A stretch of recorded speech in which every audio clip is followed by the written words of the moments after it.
Katie Couric wanted to make the case for fluidity of gender. Instead, she made the case against abortion. Yes, seriously. Appearing with Ellen DeGeneres to talk about her new documentary, Gender Revolution, Katie Couric began spouting off about gender in the womb. Gender, Couric explained, was, quote, really a deeply biological thing, an unintentional ringing rebuke to the gender as a social construct crowd. She then added, just because you operate on a child and tell the child you're a certain gender, that doesn't necessarily coincide with who that person feels he or she actually is. This applies really to intersex children, not generally to biologically male or female children, but Couric forged ahead. She said, quote, in the later stages of development, it's when the brain is wired, and sometimes a surge of testosterone can make a female fetus feel as if that baby is male or that person is male, and the opposite if there's not enough testosterone. Put aside the gender politics of this argument for just a second. The science isn't really settled as to how a baby is really male or female in the brain based on hormone surges. Science actually suggests Couric is wrong. But instead, focus on Couric's argument that a fetus can, quote, feel as if that baby or that person is a particular gender. A fetus is not a clump of cells. It's not a ball of tissue. It feels things. As Ed Morrissey of Hot Air points out, quote, if we're to suddenly sensitize ourselves of the deeply biological implications of the fetus's own perception of gender identity, can we finally agree a fetus is an actual human with a right to its own life as well as its own gender identity? This is where the entire logic of leftism on abortion breaks down. The left focuses incessantly on the victim status of various human beings from various racial, sexual, ethnic groups. The left will sing the lyrics to Born This Way with all their heart, but then they'll attempt to argue that until you're born, you weren't this way. That's ridiculous. If we're going to talk about the ultimate victim group, let's talk about unborn children, who have done nothing to deserve their fate, who are developing human beings in the womb. If it takes some talk about intersex babies to make leftists care about babies all of a sudden, that is certainly worth the price. I'm Ben Shapiro. This is The Ben Shapiro Show.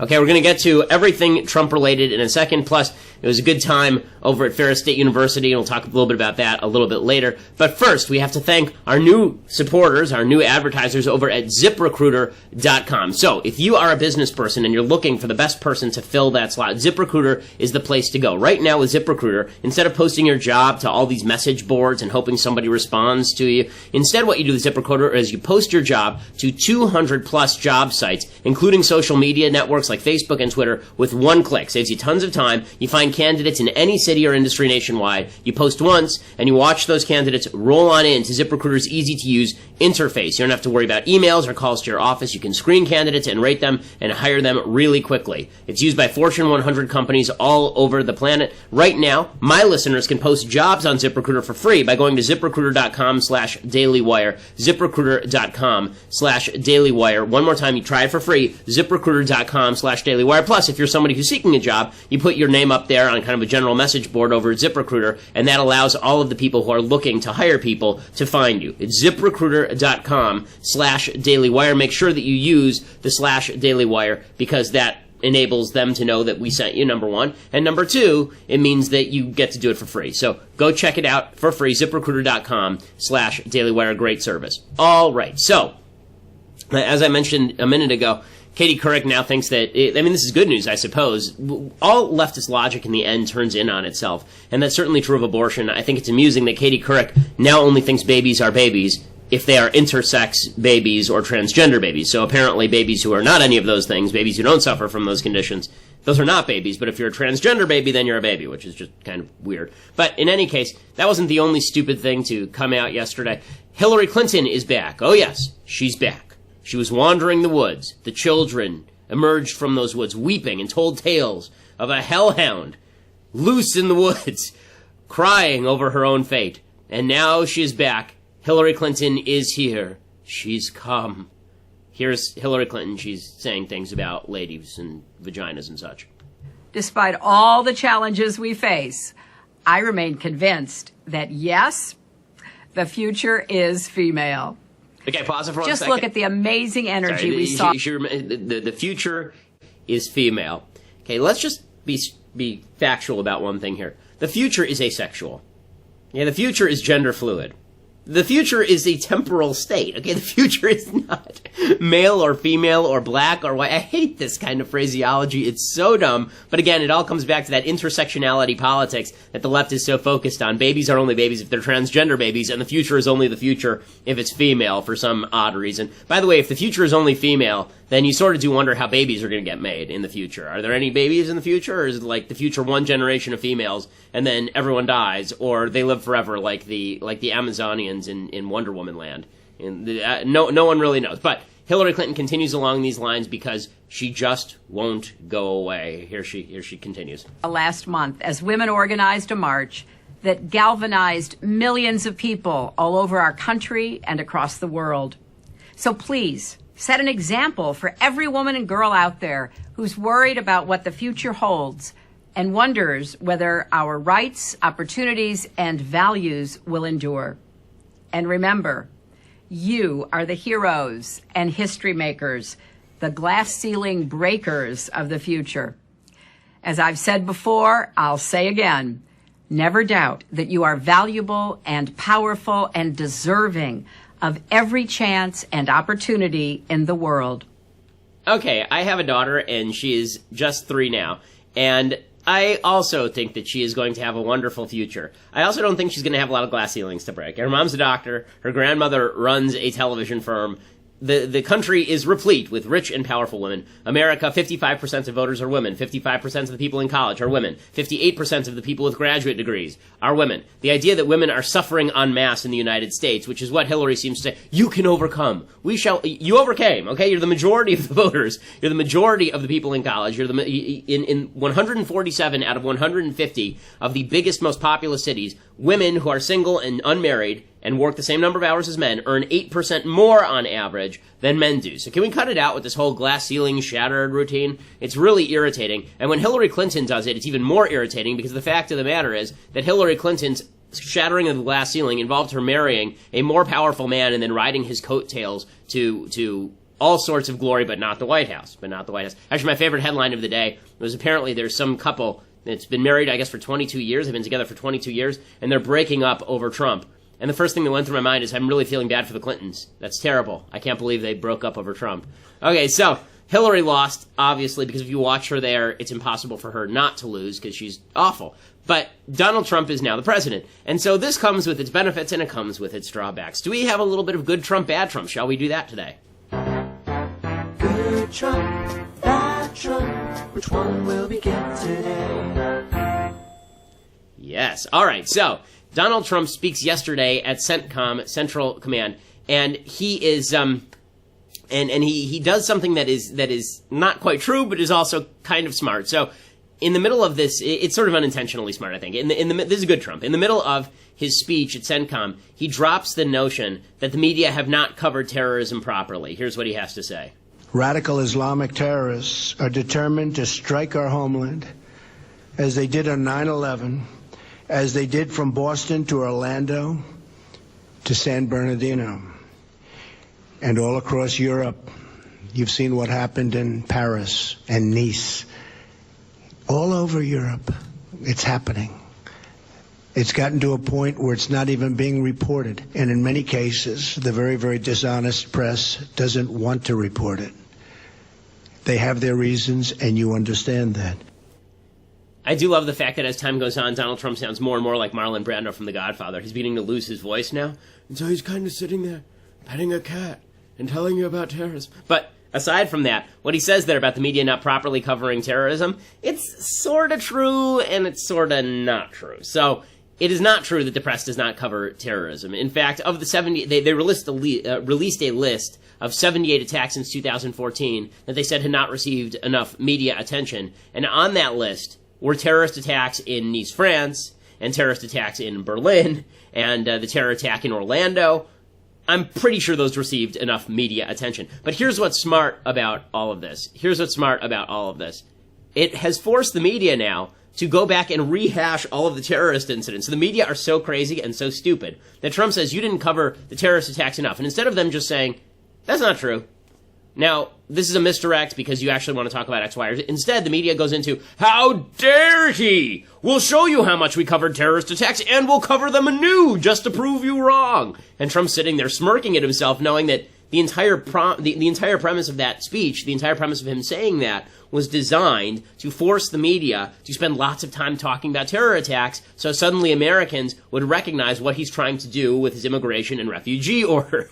It's amazing. And now, I'm not going to credit Donald Trump with playing 4D chess, because I think very few people in politics actually play 4D chess. I think most people who play 4D chess are, as I said a couple of days ago, just like the Wookiee, and you sometimes let the Wookiee win. The Wookiee doesn't know how to play 4D chess. He's just going to rip your arms out and beat you to death with them. I think that's more what Trump is doing here, but the media is so stupid that they make Trump, who is playing like regular chess, look like he's playing 4D chess.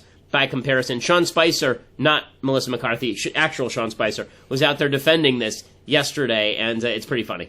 Well, we'll provide a list later. There's several instances, and the president again got a great update today on the fight against ISIS that's going on throughout the region and what our military is facing throughout the globe trying to combat ISIS. But there's a lot of instances that have occurred where I don't think that they've gotten the coverage it's deserved, and I think that's what the president's clearly referring to there. And again, reiterating this point is smart because, number one, every time Trump picks a fight with the media and then the media allow him to do that, every time the media kick back by saying, how dare he attack the media, Americans go, I don't care about you, you're the media. Why would I possibly care if Trump attacks you? You attack each other, fine, whatever. It's smart of Trump. So this is good Trump. And then there's bad Trump. Trump is speaking at CENTCOM, and Trump again reiterates that NATO is somehow a boondoggle, and NATO allies have to pay more money, or the tacit threat is we're gonna cut them off. Here's Trump talking about NATO at CENTCOM. We strongly support NATO. We only ask that all of the NATO members make their full and proper financial contributions to the NATO alliance, which many of them have not been doing. Many of them have not been even close, and they have to do that. So Trump says that, and a lot of people say, okay, well, look, he's expressing his support for NATO. Okay, juxtapose that, the way he just talked about NATO, with the way he talks about Vladimir Putin. We've killed a lot of people also. We kill lots of people also. See, he's much more sympathetic, apparently, just from the tone of his rhetoric, to Vladimir Putin than he is to NATO.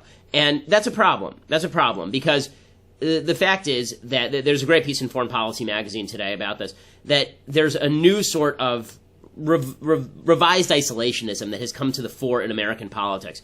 Americans have a tendency toward isolationism. We're very lucky geographically. We're surrounded on both sides by oceans, and to our south we have a weak state, Mexico, and to our north we have a very friendly state in Canada. So the United States does not have a lot of border problems in terms of being in the middle of Europe, for example, and facing down a threat from multiple sides. And so what that's meant, typically, is that Americans tend to have this real isolationist streak, which is understandable. The only problem is that in an era of mass communication, in an era of easy jet travel, in an era of missiles and global trade, it's very difficult to isolate yourself from the world without also harming yourself economically and harming yourself in terms of security. And every time the United States has tried to isolate itself and has said, okay, let's turn inward, let's cut our military, let's turn inward, let's stop worrying about what's happening over in Estonia or Latvia, let's stop worrying what's happening over in the South China Sea. Every time we do that sort of thing, it ends up redounding not to our benefit but to our detriment. It always ends up building to the point where rogue states end up attacking us, whether it's Japan in World War II or whether it is Germany in World War I. We always end up being dragged into wars against our will, because if you leave the playground and there's nobody there to boss it around, you may not like bossing it around. The United States may not like being the global organizer.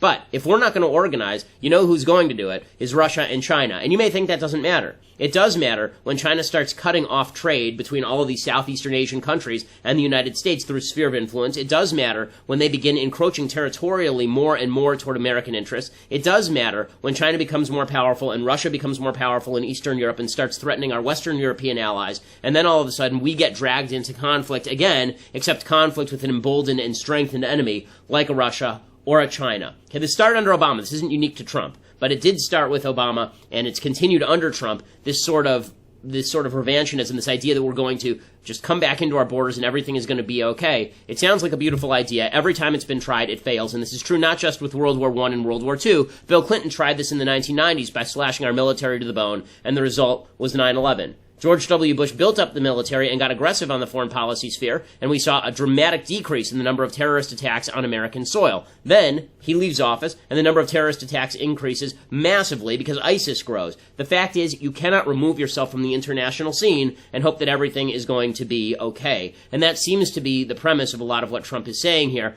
and that's a problem. Okay, with all that said, the media are losing their ever-loving minds over Donald Trump, and we're going to have to continue this over at Daily Wire. But I want to talk a little bit about the fact the media keeps saying, they keep throwing around this term constitutional crisis. Constitutional crisis. I want to talk about what a constitutional crisis actually looks like, whether it's a crisis or not, and the fact that the Constitution is actually built to withstand crises. It's built to have crises and withstand them. We'll talk about all of that over at dailywire.com. You're going to have to go over there to check it out. Plus, my favorite story of the day. It's a fantastic story. You're not going to want to miss it. Go to Daily Wire to check it out. $8 a month buys you access to Daily Wire. You can watch the rest of the show live. You can be part of the mailbag, which we're going to do in a couple of days here.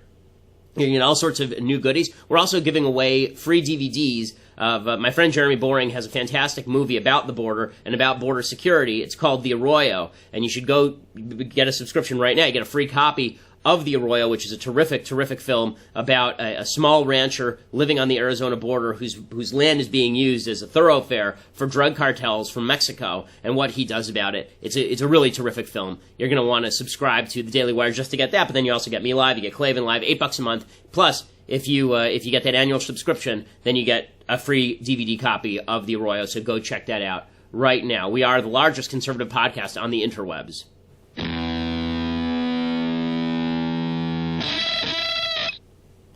So the media are losing their mind, and basically the media have broken down into two categories. Category one are the media who think that Donald Trump is Hitler, and category two are the media who think that Donald Trump is Jesus. There seems to be very little in between. There's not a lot of objective analysis of who Trump is or what he's doing, whether it's good or whether it's bad. So on the Donald Trump is Satan side, we have CBS's Scott Pelley. He opened up his show yesterday by talking about how Donald Trump is completely divorced from reality. Here is Scott Pelley on CBS yesterday. Trump told a U.S. military audience that there have been terrorist attacks that no one knows about because the media choose not to report them. It has been a busy day for presidential statements divorced from reality.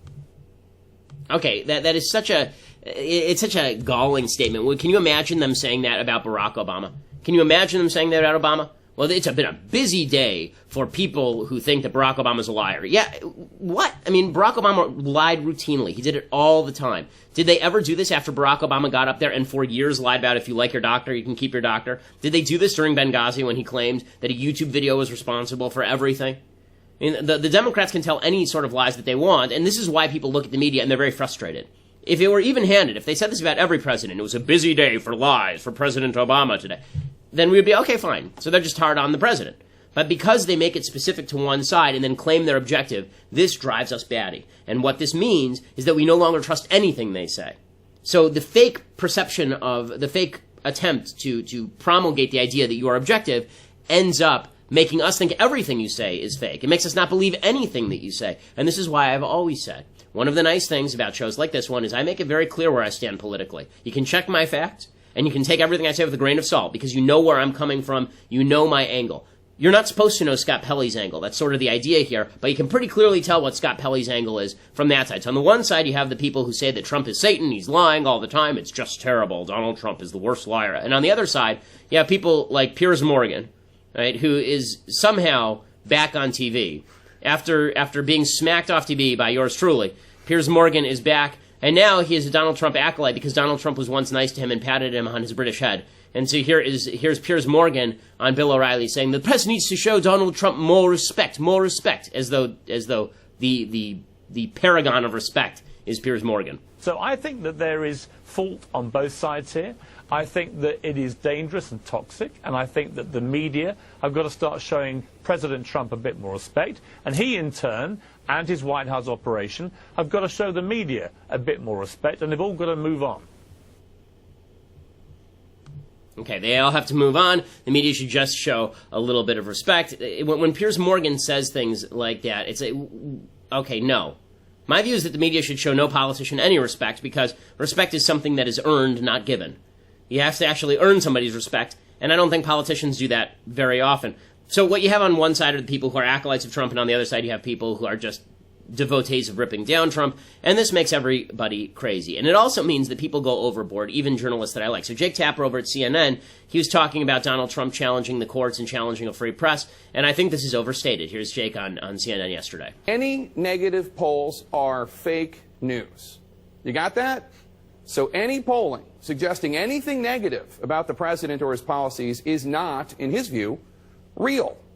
Of well-sourced stories reporting that the president did not know the extent to which his putting senior strategist Stephen Bannon on the Principals Committee of the National Security Council would be unprecedented and controversial, President Trump seemed to disagree. He opined, quote, "I call my own shots largely based on an accumulation of data, and everyone knows it, some fake news media, in order to marginalize lies." All right, to sum up, if a judge rules against the president, he's a so-called judge. If a poll shows that a majority of you disagree with his policies, the poll is fake. If a well-sourced news story reflects something unflattering about him, that story is fake. So, the judicial branch of government and the free press, two fundamental pillars of our democracy, if we take actions he does not like, we are not legitimate. Okay, so everything is fine, what Tapper says there up until the last sentence, the idea that if we do things he doesn't like, then we're illegitimate. Okay, I don't think that that's what's happening with the courts. I think that is happening with the press. I think that when Donald Trump consistently says about the press that it's fake news, everything I don't like is fake news, I think that is delegitimizing the press. In some cases that's deserved, in some cases it really isn't. But it's that last point I want to pick up on, which is the idea that he's delegitimizing the courts and that this is some sort of constitutional crisis. Now, Jake doesn't use that phrase here, which is good, constitutional crisis, but we have seen it from the Washington Post, and we've seen it from the New York Times. We've seen the phrase constitutional crisis across a bevy of sources, Donald Trump causing constitutional crises. They're saying that largely on the basis of things like this. Here's Sean Spicer talking about this judge in Seattle who put a temporary injunction on Trump's executive order, and Spicer says the judge went rogue, and this, of course, is driving the left totally crazy. I think you have one judge. The law is very clear that the president has broad powers to keep this country safe and to limit access to people that could come into this country and do us harm. He utilized that power in a very legal, constitutional manner to ensure that we are safe. Our people are safe, our country are safe, our institutions are safe. And it's somewhat sad to see a judge go rogue like this. Okay, so everybody's saying this is so terrible that how could Sean Spicer say that? I would just like to remind people, okay, this is the State of the Union address a couple of years ago. Here's Barack Obama at the State of the Union address a couple of years ago. With all due deference to separation of powers, last week the Supreme Court reversed a century of law that I believe will open the floodgates for special interests, including foreign corporations, to spend without limit in our elections.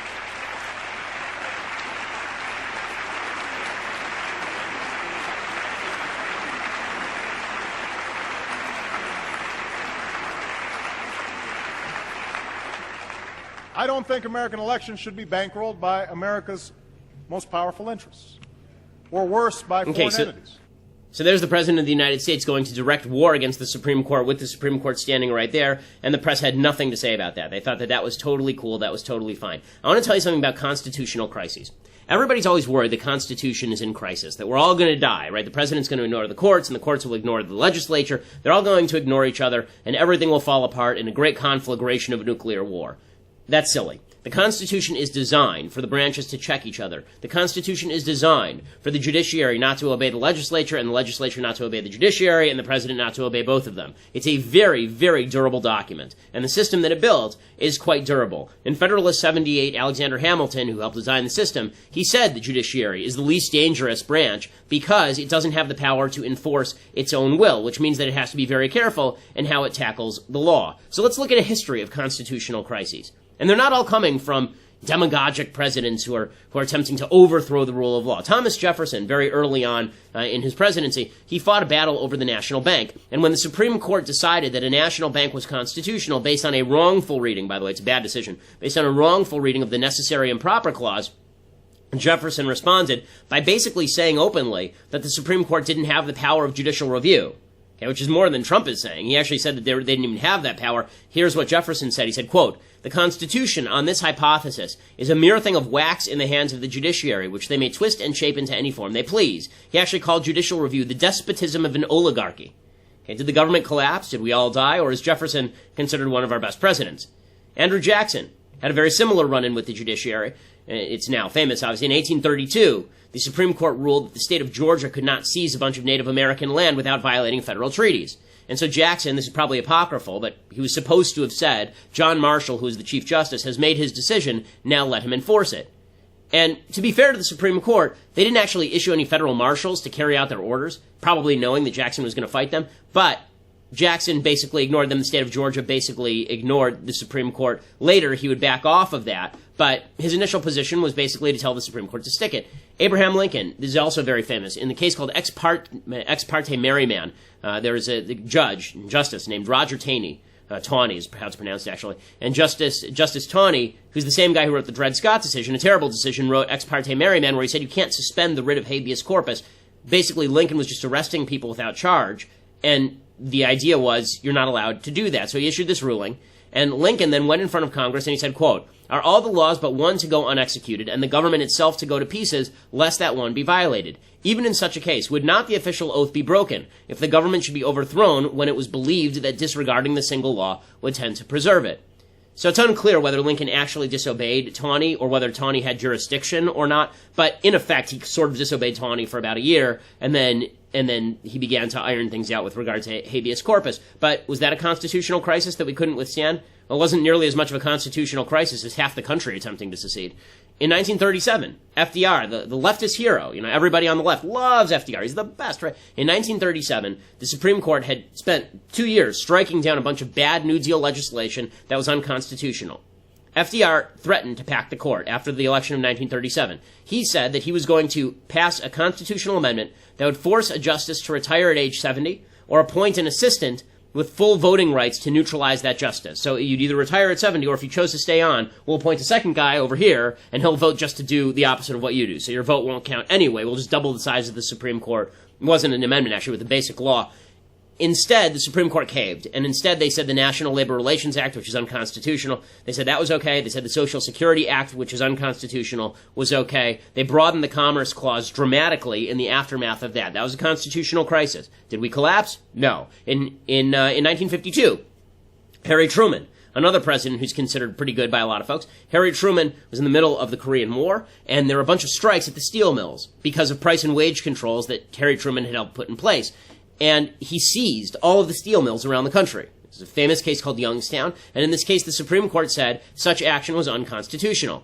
So Truman quickly returned the steel mills, and then in a couple of months, he found a new reason to seize them again, or seize control of them, at least in part.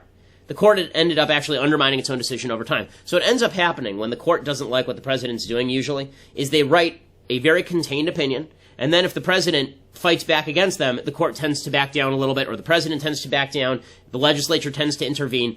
There's a whole system for making sure that things don't go to hell in a handbasket when the branches disagree with one another. And the idea that Donald Trump saying that this is a so-called judge, this district court judge, first of all, district court judges are not all that important.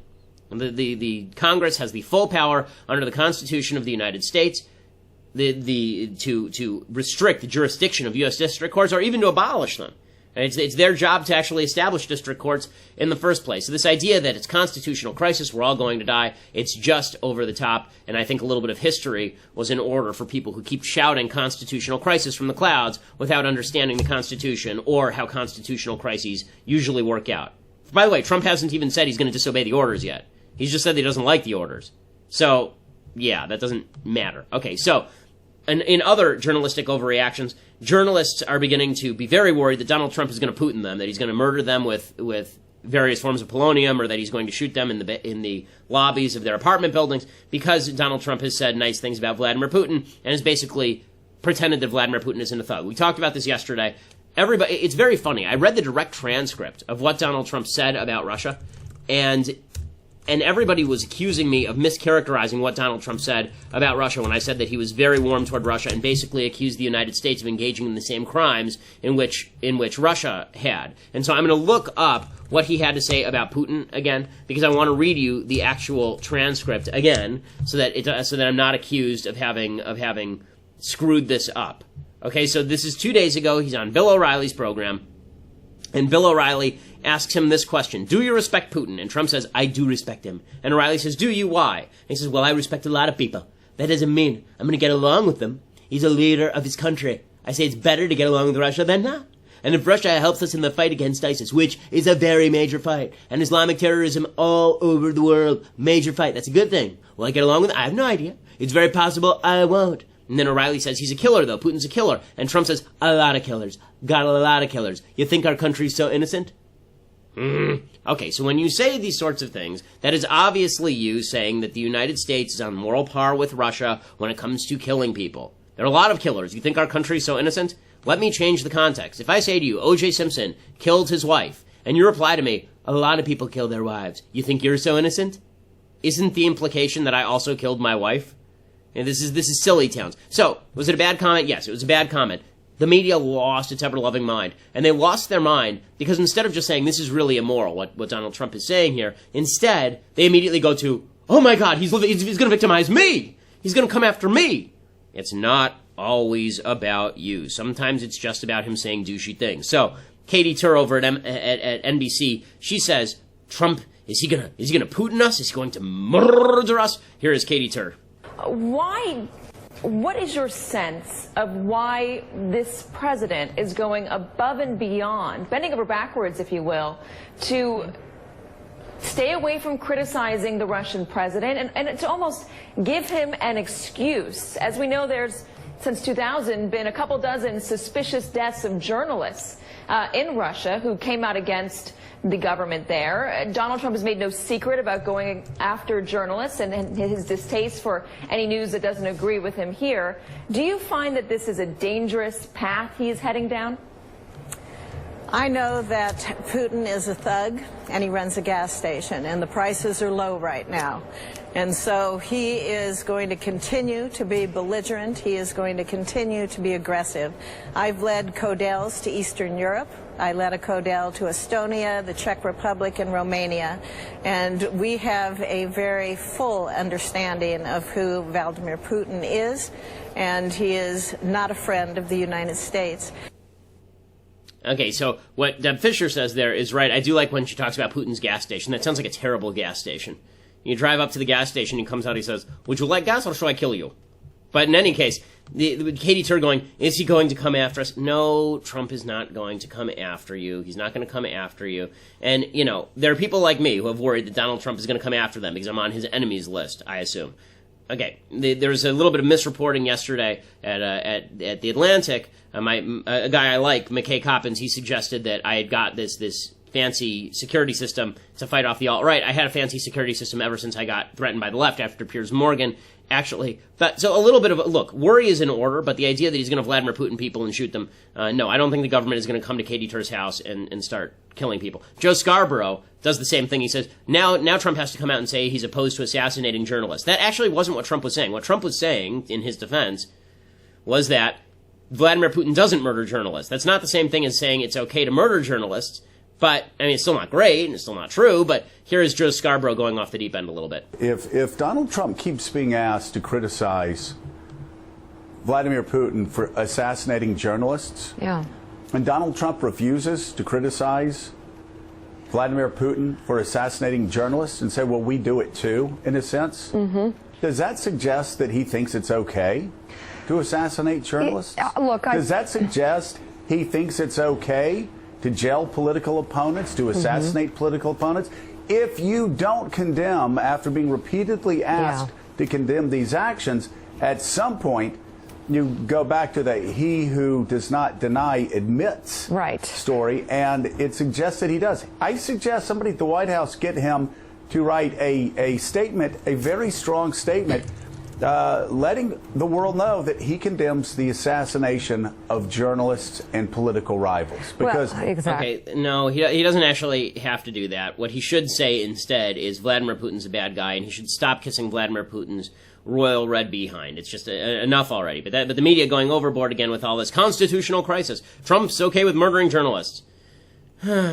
Everybody just take a breath and calm down. Okay, time for some stuff I like and then for some stuff I hate. So, since we did On the Waterfront yesterday, I figured that we'll do some boxing movies this week. So, one of the classic boxing movies, maybe the first classic boxing movie, is a movie called Body and Soul with John Garfield. And the basic plot is John Garfield is an up-and-coming boxer who gets seduced by the underground world of boxing as he's becoming champion of the world. And it's all about fight fixing and rigging. And John Garfield, who's really an underappreciated actor. If you ever want to see a really good version of the Postman Always Rings Twice, the original version is the good one. The one with Jack Nicholson it's awful. But the one with John Garfield is really good. He's a terrific actor. Here's John Garfield in a little bit of Body and Soul. Quinn! Hello, Shorty. What are you doing up here? Couldn't you wait for Grand Central? Got big news. Hey, Quinn! Hello, boy. Gee, that cigar stinks. Hey, wait a minute. What Wait do you a say, minute. pal? You got that news? You got that fight coming? Well, I don't know. Come on, tell me about it. Hey, the hats, here. What? How do you like the new coat, huh? And pipe the tie, Charlie. Oh, never mind that. Come on, give us the dope, will you? Well, we got some business arrangements to take care of first, Charlie. With who? Roberts? Who else? Nobody fights the championship for anything unless Roberts gets cut in. You know that. He's the dough, the real estate, everything. The business. What does Roberts want, Quinn? Nothing much. Only Charlie. I'll be cutting you to pieces, Charlie. It only means more dough cut more ways. A bigger pie, more slices, more to eat for everybody. And Roberts will be telling us what and when. So what? Everybody's been telling us what and when. The guy owned the arena, the guy owned the fighter, the guy owned the books. Cheap mobsters, gangsters, guys who own nothing. We've been fighting for peanuts and eating them. Right? Right. You know you can't get a fight in New York without Roberts to say so, right? Right. Right, okay, Quinn, make the deal. I'll be champ, then I'll give the orders. I'll say what and when. You can tell us what and when, but you can't tell Roberts. But the champ can. Not if he gives away his right arm. You made me cut myself. It's my arm, isn't it? It's a really good performance from John Garfield. It's considered one of the great boxing movies of all time. And again, it's amazing how rife boxing was with corruption for so many years that every single boxing movie was about fights getting fixed. Unfortunately, that is how it was for a long time in the United States. Okay, other things that I like. So Tom Brady, you have to hand it to a dude who says he's going to do something and then he does it. So Tom Brady wins the Super Bowl, and then it turns out that before the Super Bowl, he cut an ad with 5 Super Bowl rings. So here is Tom Brady's ad that he cut before the Super Bowl, in which he already has an extra Super Bowl ring. Tom? Hi. Welcome to Shields MRI. Would you please remove all jewelry and place it in the locker? Oh, yeah. Sure, no problem. Tom Brady trusts Shields MRI. You can too. That all? Actually, no. I forgot this one. It's kind of new. We're going to need to get you a bigger locker. Roger that. Okay, so, good for Brady. The thing about Brady that people hate is that he's dedicated only to winning. It's all he cares about. In sports, that's great. In politics, morality tends to have a part. This is why I don't like the sports-politics parallel exactly. But in sports, if you're the guy who wins, then you get all the credit. And Tom Brady, obviously, he can brag as much as he wants so long as he wins. Okay, time for some stuff that I hate.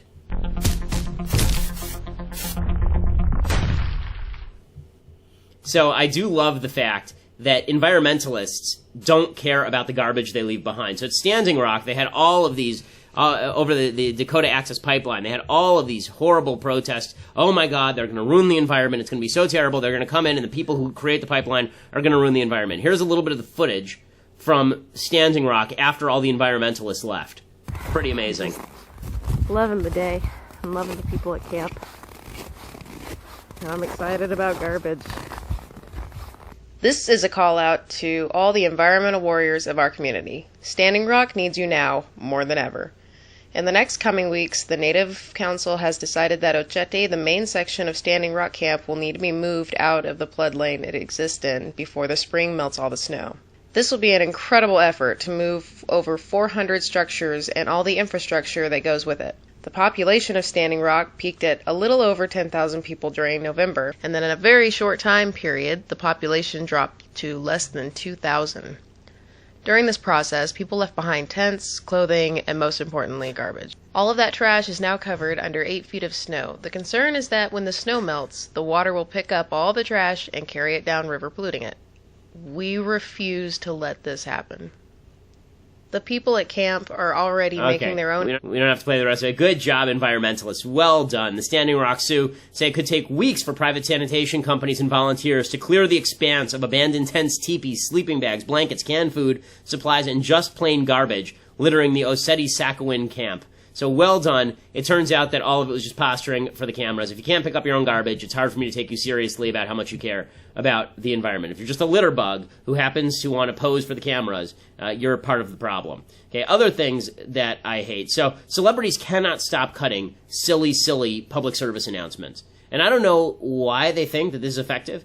I don't know why they don't seem to get that every time celebrities mouth off, it makes more people like Trump because we're just annoyed with them. But Funny or Die has now cut another one of these celebrity PSAs. Here's what it looked like. There's sure been a lot of hullabaloo going on with President Trump's last executive order, where he banned non-citizens from 7 predominantly Muslim countries from entering the United States. And a lot of people, including me, had questions like, why is Trump doing this? Is this even constitutional? What in the Well, we finally have an answer why Trump is doing this. Historians confirmed the existence of another constitution. And it's called the Alternative Constitution. We only know of 2 copies, one of which an archaeologist found cradled in the mouth of a large golden snake pig deity hidden in a deep underground cave. And Trump was accidentally given the other copy when he was a teen. He's working from the wrong constitution, and he doesn't even know it. Here, for example, is the normal constitution. Congress shall make no law respecting an establishment of religion. However, Trump's alt constitution goes a bit further than that, adding, but if a handsome, brave, scared president makes an executive order that favors one religion over another, he shall only experience pure ecstasy. Of course Trump felt justified banning green card holders. His constitution says they with cards of green should be kept away by any means, by wall, by force, or with magic beans. Okay, so this is Funny or Die, and I have one question. They keep promising, but they do not fulfill. So if you're going to keep saying Funny or Die, at a certain point, shouldn't you die if you make a lot of bad comedy? Because that is not good in any sense of the word comedy. So it's just, again, it's illiterate. I mean, first of all, the establishment laws respecting an establishment of religion means that government can't establish an official religion. It doesn't mean that it can't restrict immigration based on religion. It actually doesn't mean that. It can restrict immigration based on religion. That's not establishing religion for the people who actually live here. Okay, so that is a legal distinction. And in fact, there has been a religious test that's been in place for refugees for a very long time in the United States, and that has not really changed under American law. Yeah, as far as green card holders and the rest of this, again, there are some legal niceties that they're obscuring here. But beyond that, I just have one question. Why do celebrities think that we care when they do these sorts of things? When they cut these ads, do they really not understand that you talking to me about law is like me talking to them about how to manufacture tears for a scene somebody else wrote? Okay, I don't have any expertise in that.